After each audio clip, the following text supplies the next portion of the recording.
요 황반부에서 물이 뒤쪽으로 빠져줘야 되는데 되려 이쪽에 맥락막 쪽에 압력이 올라가면서, 그러니까 눈 뒤쪽에 압력이 올라가면서 물이 거꾸로 역류를 해서 이렇게 고이는 병이 되겠습니다.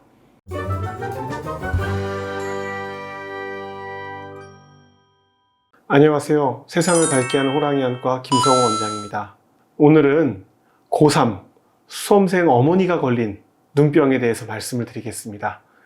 아니, 고3 수험생도 아니고 수험생 어머니가 무슨 병을 걸릴까 하고 생각하실 텐데요. 증례를 보시면은 거의 이제 50대 가시는 분이신데, 따님이 이번에 고3이라고, 그래서 따님 때문에 신경을 무척 쓰시고 같이 고생하고 계시다고 환자분이 오셨는데, 이분의 오른쪽 눈이 요새 최근 들어서 한두 달 전부터 자꾸 침침하고, 물체도 좀 작아 보이고, 색깔도 좀 푸르둥둥하게 보이고, 휘어 보이고 이상하다고 오셨습니다. 그래서 검사를 해봤더니, 이렇게 시력의 중심부의 단층 촬영을 찍어봤더니 물집이 생기고 여기 가운데 이렇게 동그랗게 물이 고이는 것을 볼 수가 있었습니다. 그래서 이거는 중심성 장액성 맥락막막병증, 또 짧게 얘기하면 중심성 망막염이라고 하는데요. 요 황반부에서 물이 뒤쪽으로 빠져줘야 되는데 되려 이쪽에 맥락막 쪽에 압력이 올라가면서, 그러니까 눈 뒤쪽에 압력이 올라가면서 물이 거꾸로 역류를 해서 이렇게 고이는 병이 되겠습니다. 몸에 사람들이 스트레스를 받으면 스테로이드 호르몬이 올라가면서 혈관이 이완되면서 거기서 이렇게 물이 쭉 새어나오는 현상이 발생을 하게 됩니다. 그래서 이런 경우에 뒤쪽에 이제 수압이 올라가면서 이 물이 망막에서 바깥쪽으로 물이 나가야 되는데 거꾸로 이 수압을 못 이겨서 물이 고이는 현상이 발생하게 되고요.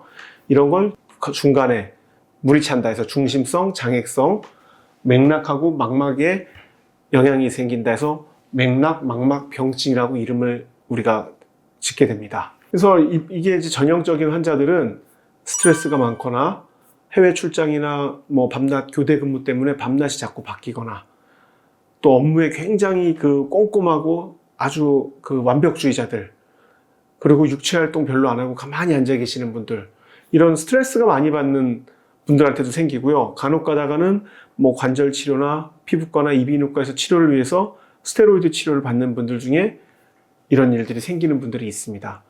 그래서 그런 것들은 뭐 스테로이드 치료가 잘못되었다는 게 아니라 그냥 단지 그 환자에게서 이런 민감한, 눈에 민감하게 예민하게 작용을 한다라고 생각을 할 수 있겠습니다.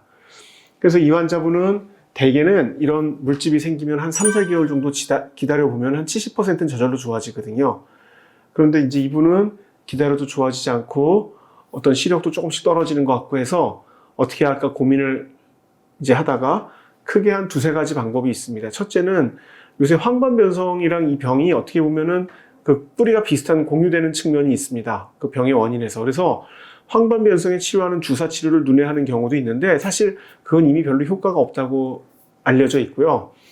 그래서 이 뒤에 수압이 높아갖고 새어나오는 자리가 어딘지를 알 때는 그 새어나오는 자리에 일반 레이저를 쏘고 거기를 딱 막아줍니다. 마치 파이프에 금 갔을 때 이때 용접을 하는 것처럼. 그런데 그런 경우에 시력의 중심부에 새어나오는 자리가 있을 때는 시력의 중심세포까지 같이 손상을 당해서 치료를 하고 되려 시력이 떨어지는 일이 발생하기 때문에 이 새어나오는 자리가 시력의 중심부에서 좀 벗어나서 흘러서 망막에 물이 차는 경우에는 그 레이저 우리가 컨벤셔널 레이저 치료를 할 수가 있습니다. 근데 이제 그걸 알려면은 조영제 검사를 해서 이제 혈관이 어떻게 새어나온 걸 봤는데, 사실 이 환자분 같은 경우엔 이 조영제를 맞았을 때 알러지 반응이 있는 분이라서 저희가 조영제를 할 수 없었기 때문에 부득이 광역학 치료를 사용하였습니다. 광역학 치료는 이 혈관이 새는 자리 전체를 혈관으로 먼저 광역학 물질을 주사를 하게 되면은 그 물질이 퍼지다가 증식하는 조직이나 이런 병이 있는 조직에 많이 달라붙게 되고, 그때 레이저를 쏘게 되면은 그 물질이, 치료하는 물질이 달라붙어 있는 자리에서만 화학 반응이 일어나서 정상적인 시세포의 손상 없이 혈관만을 선택적으로 이렇게 딱 튼튼하게 굳게 만들 수가 있기 때문에 이런 중심성 장액성 맥락막막병증의 치료에 제1순위로 사용되어지고 있습니다. 그래서 이분은 광역학 치료를 시행하였고요. 시행한 다음에 시간이 지나서 한 달 후에 봤을 때 망막이 쫙 붙어온 것을 알 수가 있었습니다. 이렇게 치료하기 전에 물집이 있던 자리가 치료하고 나서는 붓고 증상도 많이 호전이 되고 시력도 좀 올라가는 증례가 되겠습니다. 그래서 오늘은 이렇게 스트레스가 많은 분들에게 또 굉장히 완벽주의자들에게 생길 수 있는 중심성 장애성 맥락막막 병증에 대해서 간단히 설명을 드렸습니다. 지금까지 세상을 밝게 하는 호랑이안과 김성우 원장이었습니다.